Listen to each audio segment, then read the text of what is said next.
Amém. Deus abençoe nossas crianças. Pode ir, ó. Vamos abrir a palavra, queridos, na carta do apóstolo Paulo aos Filipenses, no capítulo número 2. Filipenses, capítulo 2. Nós vamos ler dos versículos 6 a 11.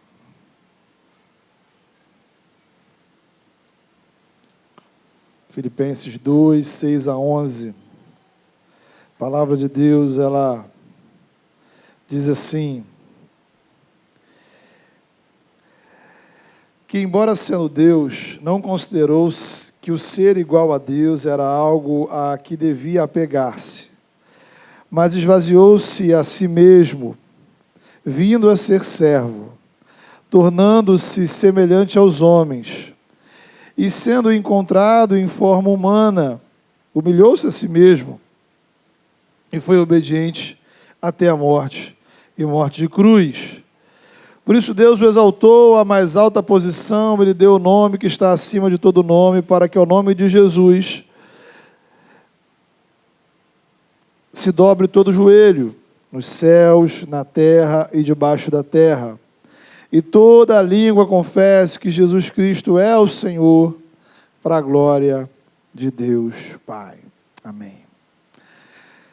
Queridos, iniciamos neste domingo as celebrações aí dos 12 anos da nossa igreja. Então é realmente incrível o que Deus tem feito por nós e entre nós ao longo desses anos.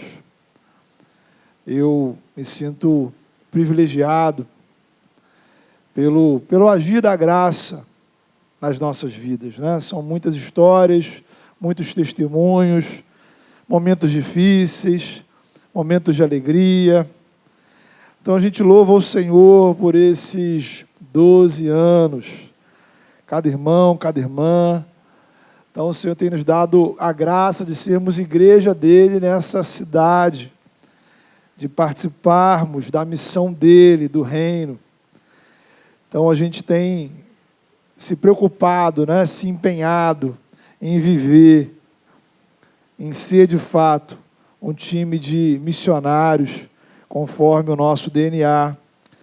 Então a gente inicia nesse que é o primeiro culto desse mês e o primeiro culto dessa série, agradecendo a todos que trabalham, se dedicam, se empenham em prol da nossa igreja, né? Todos aqueles que têm sido suporte, especialmente de modo muito particular para a minha vida, para o ministério da nossa igreja.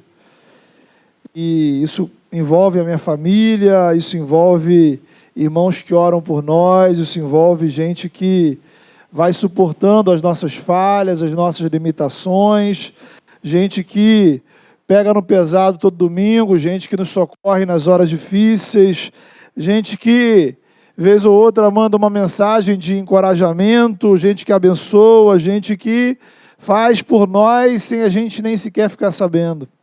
Tá? Louvamos a Deus por nossa igreja. Tá? Então, a vida de cada um de vocês é, para mim, um presente de Deus. Eu queria que você dissesse isso para a pessoa que está do seu lado aí. A sua vida é uma bênção para a minha vida. Pode dizer com vontade. Você não precisa nem conhecer ela, mas ela é uma bênção para você.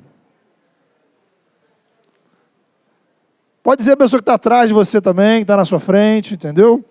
Olha aí. A sua vida é uma bênção para a minha vida. Isso é ser igreja, irmãos.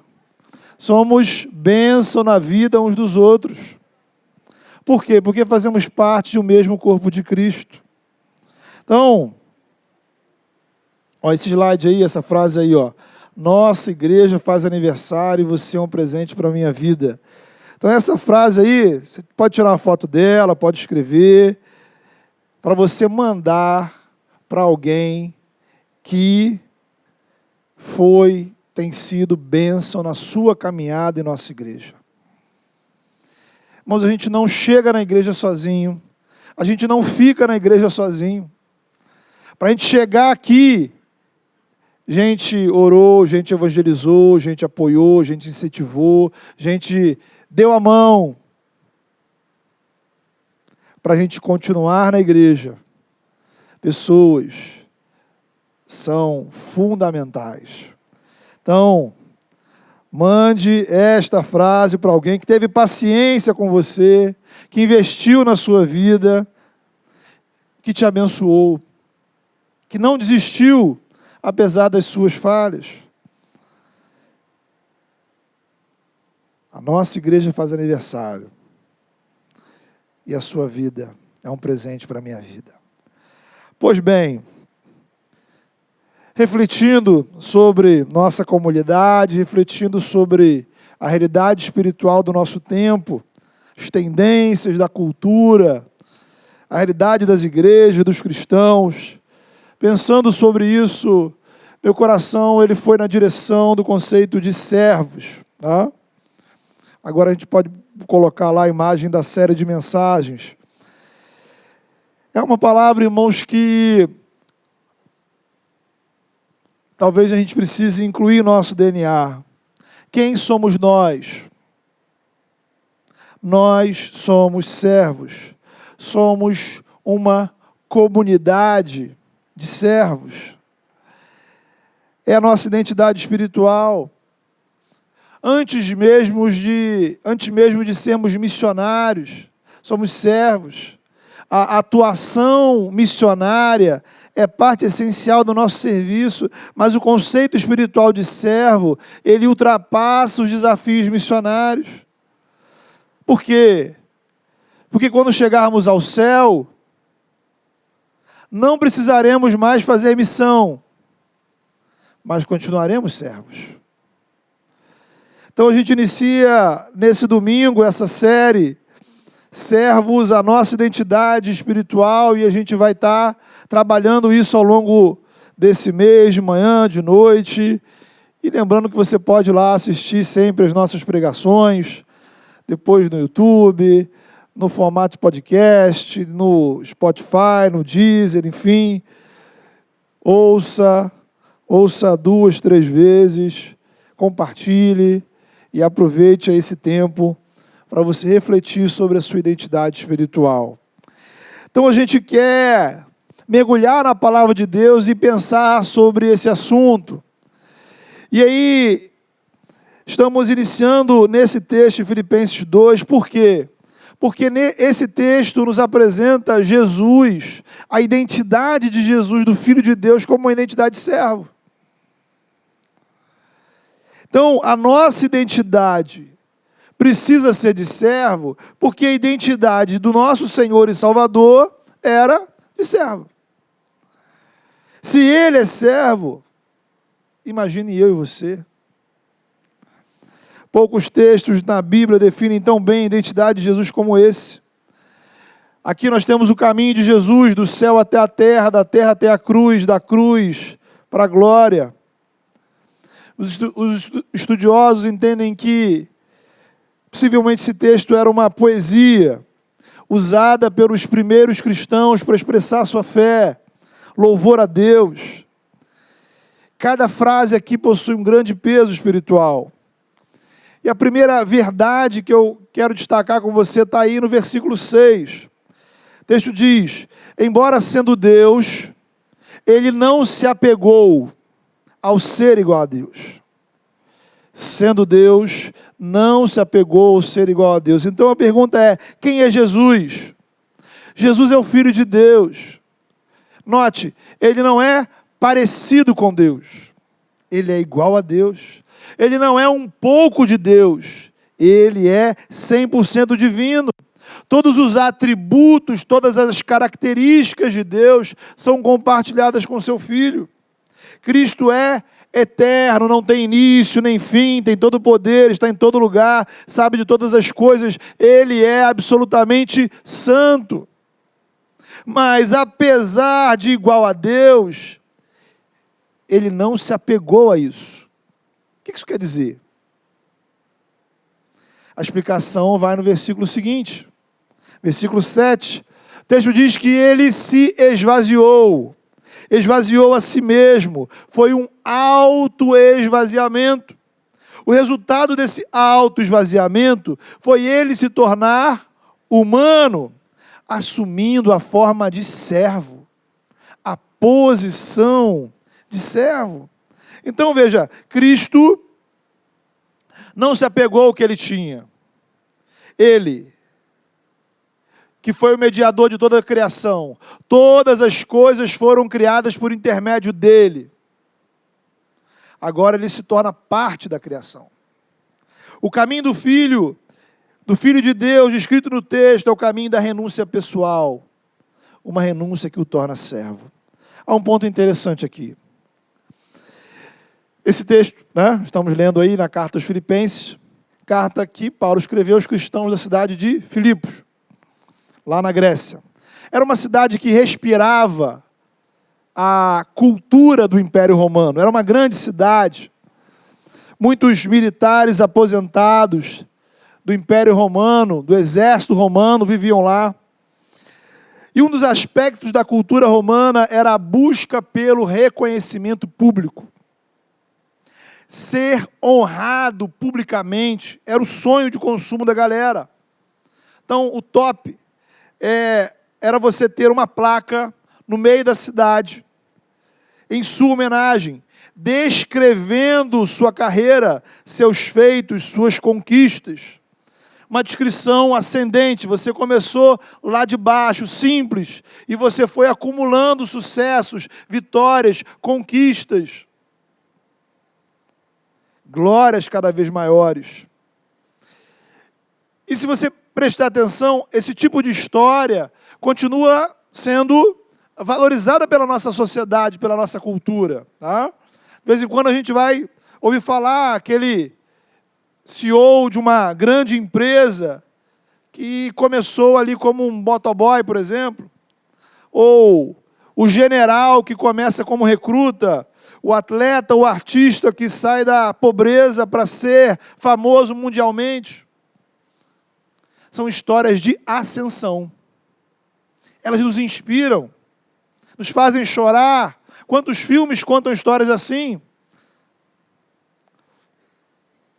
O Evangelho traz uma história diferente. É uma história de descida, não de subida. Cristo tinha todo o poder e toda a glória. E voluntariamente abriu mão disso para assumir a posição de servo. Ele se esvaziou. Importantíssimo que você preste atenção nesse ponto, porque tanto naquela época quanto hoje, a gente conhece a história de gente que perdeu tudo. Só que normalmente são histórias de derrota, histórias de tristeza. A pessoa perdeu tudo, mas ela não queria perder. Não foi uma descida voluntária. Ela não escolheu a posição de servo. Coisas ruins aconteceram e a fizeram chegar àquele extremo. O Evangelho é o inverso disso. A história do nosso herói não é sobre vencer o mundo e chegar ao céu. É o contrário. É a história de quem estava no céu, de quem tinha tudo e se esvazia até o ponto de não ter nada. A palavra usada aqui no texto para servos era a mesma palavra grega para descrever os escravos. O Império Romano tinha escravos. E na conjuntura daquela sociedade, muitos escravos conseguiam conquistar sua liberdade. E havia histórias muito interessantes de alguns ex-escravos que se tornaram ricos, se tornaram famosos. Então, é uma história de subida. Agora, quem em sã consciência abriria a mão do seu poder, da sua liberdade, da sua glória, para se colocar numa posição de escravo. É loucura. Mas isso é o Evangelho. Loucura para o mundo, loucura para a nossa lógica, não faz sentido. É a história da descida voluntária de quem tinha tudo e vai ao extremo do nada. E esse nada é a cruz. Veja, na cruz eram colocados os piores criminosos. Na cruz a pessoa perdia a liberdade, porque estava presa. Perdia a dignidade, porque era humilhada publicamente. Para então, só depois, perder a vida, porque era morta. Jesus perdeu tudo isso. Mas não tiraram dele. Ele voluntariamente se entregou. Ele se esvaziou, se humilhou, foi obediente até a morte, morte e cruz, ao se tornar ser humano. O Filho de Deus assume as limitações humanas, se sujeita às dores, ao cansaço, à fome, à sede, à tristeza, à angústia, às tentações, às traições, ao sofrimento físico e mental. Cristo abre mão da sua autossuficiência para se colocar na posição de dependência. É o caminho do servo. Aceitar suas limitações para depender de Deus. O poder de Deus se aperfeiçoa na fraqueza. Então aqui nós temos duas dimensões desse esvaziamento de Cristo. Por um lado, Cristo abre mão de sua glória e se sujeita às fraquezas humanas, às limitações humanas. Na encarnação, Cristo se torna como Adão, o segundo Adão, ser humano, igual a eu e você, mas sem pecado. Por outro lado, o esvaziamento de Cristo significa que ele enfrentou as lutas desse mundo na dependência de Deus. O Filho de Deus renunciou à utilização dos seus atributos divinos. Ele não deixou de ter poder, mas ele não ficava usando o seu poder para resolver os seus problemas. Ele enfrenta o pecado, ele enfrenta o mundo na dependência do poder do Espírito Santo. É por isso que o ministério de Jesus somente se inicia quando o Espírito Santo é derramado sobre ele. É o seu momento de unção, de capacitação. Por isso Jesus buscava constantemente em oração a direção do Pai. Então, queridos, somos servos. Jesus era servo. E quando a gente pensa nessa questão do servo, você pode pensar assim, ok, mas servos de quem? Essa é a grande pergunta.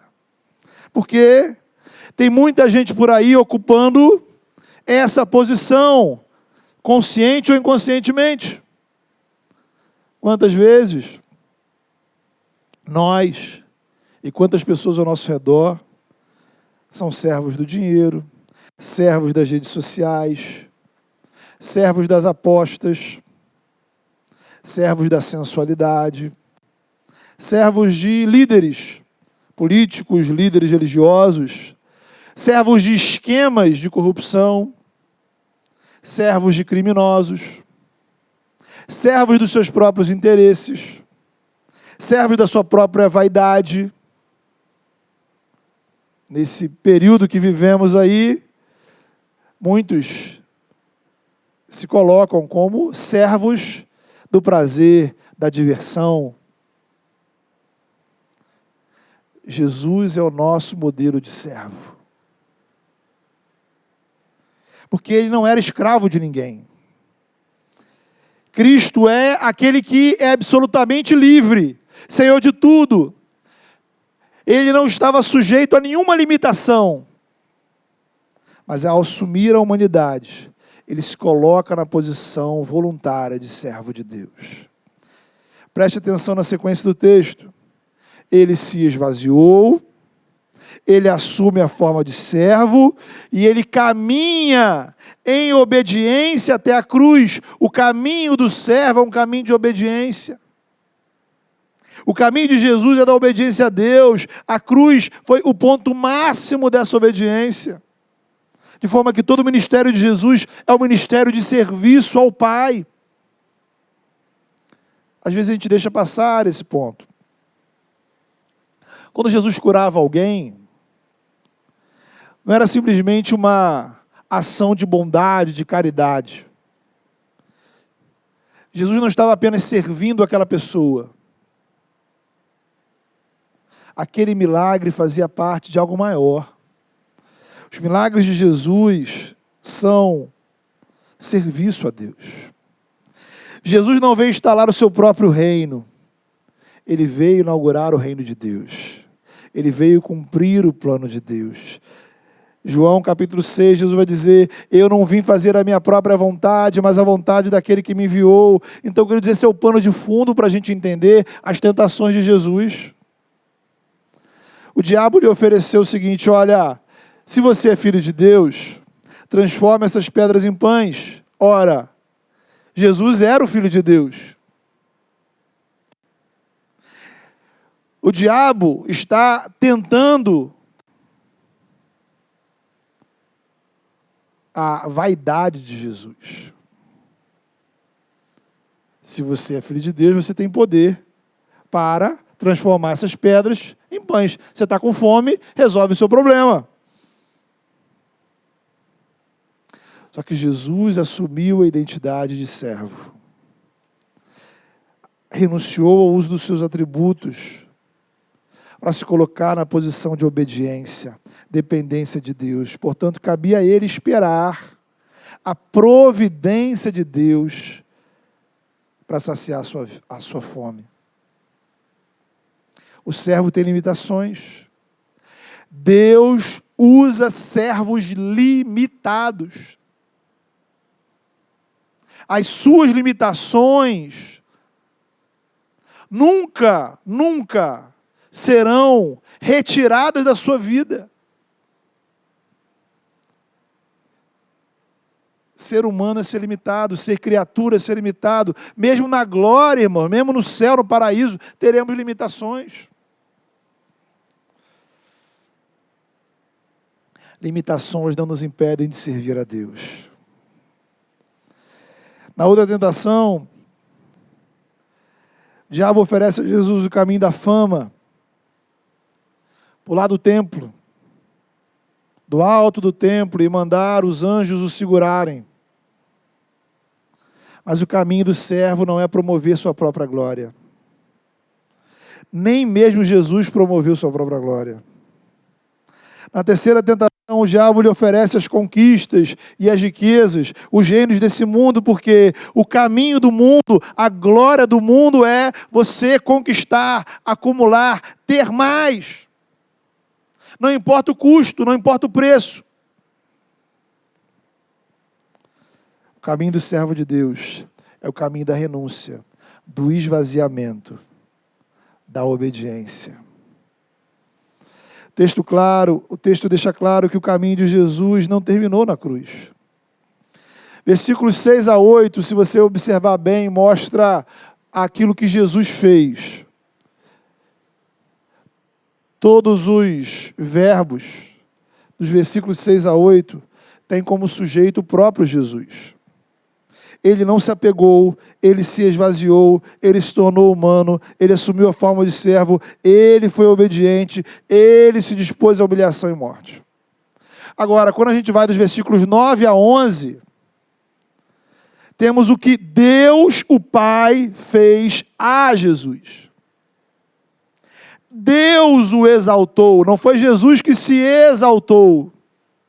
Deus o exaltou, Deus o ressuscitou dos mortos, Deus deu a Jesus o nome sobre todos os nomes. Então, o Cristo encarnado, que assume a forma de servo, agora ocupa a posição de Senhor. Tudo e todos são colocados debaixo dos seus pés. Tudo e todos são desafiados a se prostrar diante de Jesus e confessar que Ele é Senhor. É essa atitude que glorifica Deus Pai. A exaltação de Jesus mostra que todos aqueles que se apresentam como senhores desse mundo, todos aqueles que nós colocamos na posição de senhores, são usurpadores de uma posição que somente pertence a Cristo. Se prostrar diante de quem quer que seja é idolatria. Precisamos resistir àqueles que querem dominar sobre os nossos corações. E aí vem então, queridos, a questão, ora, quem nós somos nessa história? Onde você se encontra nessa história? Qual é a posição que ocupamos? Somos servos de Jesus, servimos a Deus como servos de Jesus. Que tipo de servos devemos ser? Servos que servem de acordo com o modelo de Cristo. Não é o modelo do pastor Jackson, não é o modelo da Igreja das Águas, não é o modelo dos evangélicos. É isso que Paulo quis dizer quando disse: sede meus imitadores como eu sou de Cristo. Cristo é o padrão a ser seguido. E aí, quais são as características desse padrão de Cristo? Voltamos para o versículo 6. Diz lá: Cristo não se apegou ao ser igual a Deus. Se esvaziou. Ele não se apegou ao que ele era ou ao que ele tinha. Porque a única forma de ele cumprir a missão de ser nosso Salvador era assumir o lugar de Adão e fazer o que Adão não fez. Ele precisava se tornar ser humano e caminhar em obediência a Deus. Então, queridos, a nossa primeira dificuldade, sabe qual é? É que, ao contrário de Jesus, nós nos apegamos a quem nós achamos que somos e aquilo que achamos que temos. Cristo era igual a Deus, tinha poder e glória igual a Deus. E você? Você não tem nada. Você é criatura, limitada, pecadora, cheia de problema. Mas você acha que tem tudo. Você acha que é alguém. Então o nosso coração é uma fábrica de vaidade, de soberba. Aí a sua mente te convence que você é mais do que é, que você merece mais, e que essa posição de servo é muito inferior para alguém como você, alguém da sua estirpe, da sua dignidade, da sua capacidade. Vamos fazer um exercício de sinceridade. Fala a verdade, não precisa para mim não, só para Deus. Alguma vez você já, ou melhor, alguma vez alguém te pediu alguma coisa que você sentiu que era muito pouco para você? Sabe? Às vezes em casa, às vezes na igreja, às vezes no trabalho. Te pedem alguma coisa e você fala assim, poxa, mas... Você se sente até meio humilhado, eu fazer isso. Aí o diabinho na sua cabeça diz para você, isso é tarefa de outras pessoas. Isso é coisa para gente inferior. Não para alguém tão superior, tão qualificado, tão importante, tão especial como eu. É uma mentalidade demoníaca, irmãos. Que pode acontecer entre amigos, em casa, na família, na escola, no trabalho, na igreja, no serviço ao Senhor. Veja, irmãos, é o desafio que temos. A primeira questão que você precisa enfrentar é desapegar da vaidade. Desapegar de quem você acha que é e do que você acha que merece receber. Porque, na verdade, a posição de servo não é humilhação. A humilhação de Jesus não foi ser servo. A humilhação a qual ele se sujeitou foi a cruz, ser preso, cuspido, chicoteado, zombado, crucificado por gente ímpia. Assumir a posição de servo é assumir a posição de Jesus. O reino de Deus é um reino de servos. Por quê? Porque o nosso rei é o que se fez servo. Agora, quando você acha que a posição de servo é uma punição, você cai na heresia de achar que Deus estava punindo Jesus. Será que Deus estava castigando Jesus? Então você precisa travar uma batalha espiritual, irmãos. A batalha espiritual que você precisa travar é contra a sua vaidade. É contra o seu orgulho. É contra o que o seu coração diz que você é ou merece e que te impede de servir. Talvez você diga assim, pastor, mas às vezes tem outras coisas, tem preguiça, por exemplo, acomodação. A pessoa não serve porque ela é preguiçosa.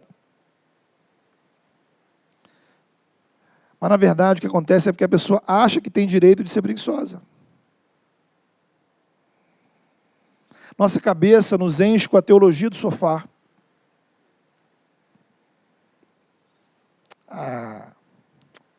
Eu já trabalho tanto, já faço tantas coisas. Poxa, eu ainda tenho que servir a Deus. Tem que orar, evangelizar, ajudar quem precisa, ir ao culto, ouvir irmãos, os irmãos chatos, servir na igreja. Eu mereço um descanso, né? Poxa. Você se apega ao que você acha que merece.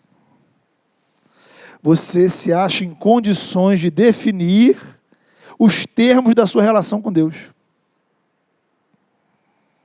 Na verdade, você vai além. Você acha que pode exigir de Deus os seus direitos. Você pode ditar os termos do contrato. Deus, o negócio é o seguinte, olha, eu te servi tantos dias na semana, né, já paguei aqui 40 horas de serviço ao Senhor, agora eu vou dar o meu dia de folga.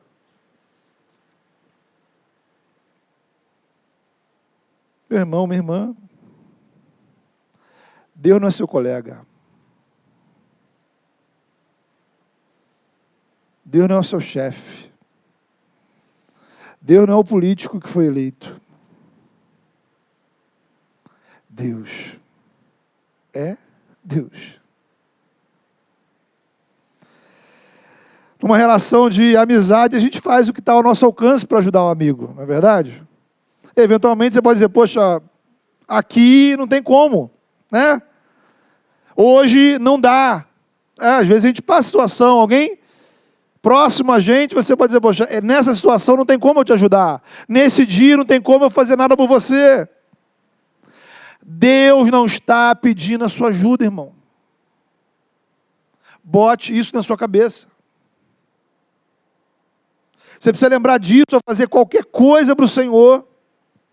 Quando a gente serve na igreja, em um dos times, quando doamos nosso tempo, doamos nossos recursos financeiros, a gente não está ajudando Deus. Deus não precisa da nossa ajuda. Você está cumprindo o seu papel de servo. Você está fazendo o que deveria fazer. Como o próprio Jesus disse, né? Não fez mais do que a sua obrigação. E geralmente fazemos muito menos do que Ele merece que façamos. Então, irmão, irmã, você precisa entender que é um privilégio servir ao Senhor. Precisamos recuperar, redescobrir, reencontrar a alegria, o privilégio de servir ao Senhor, ao Rei dos Reis, ao Senhor dos Senhores, aquele que foi à cruz para nos salvar. Fomos criados para servir na presença de Deus, em comunhão com Ele, desfrutando de toda a criação. Servir nunca foi um peso. O pecado, porém, é que cria esse obstáculo. Aí passamos a servir a nós mesmos. Nosso ego, nossa vaidade, nossas vontades, nossa ganância, nossos medos. Somos servos dos interesses malignos do mundo. Por isso que Cristo teve que nos resgatar. Porque servir a Deus não é uma posição que o pecado nos coloca. O apóstolo Paulo ele deixa isso bem claro em 2 textos. Lá na segunda carta aos Coríntios, no capítulo 5, verso 15, ele vai dizer que Cristo morreu por todos, para que aqueles que vivem já não vivam mais para si mesmos, mas para aquele que por eles morreu e ressuscitou. 1 Coríntios 6, 19 e 20 vai dizer: você foi comprado por preço. Você foi comprado por preço. Ele continua dizendo: não pertencemos a nós mesmos. Somos servos, escravos de Cristo. Somos salvos para servir. Então a gente não assume essa posição de servo quando chega domingo e entramos dentro da igreja. Servir é a nossa identidade. E essa identidade precisa ser moldada por Jesus, pela obediência ao Senhor. Mesmo quando servimos aos outros, estamos servindo ao Senhor.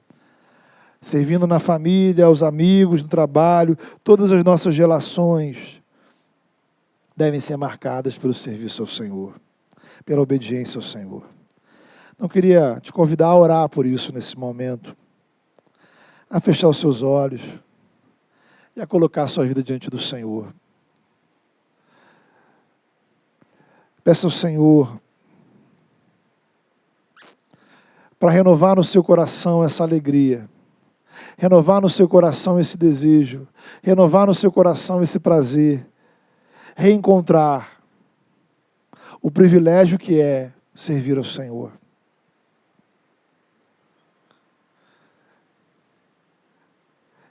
Peça ao Senhor graça para que você possa enfrentar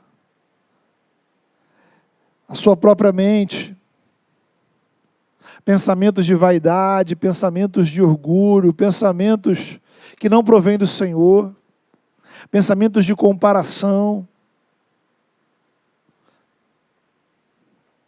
Peça ao Senhor para que você de fato possa servir na dependência dEle. Que toda ideia, todo obstáculo, todo impedimento, tudo aquilo que tem atrapalhado você de servir ao Senhor, ideias, pensamentos, às vezes são traumas, às vezes são histórias ruins, que você possa entender que Deus deu a vida do Filho dele para você ocupar esse lugar, o lugar de servo, o lugar de servo, o lugar de servo. E se somos servos, precisamos servir. Fale com o Senhor.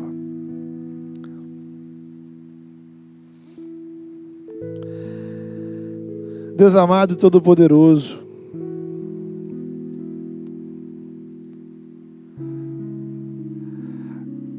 Pai, na verdade, Senhor, a gente se constrange porque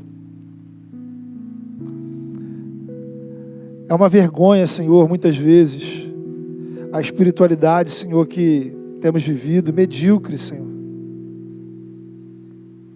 Porque não somos nada, não temos nada,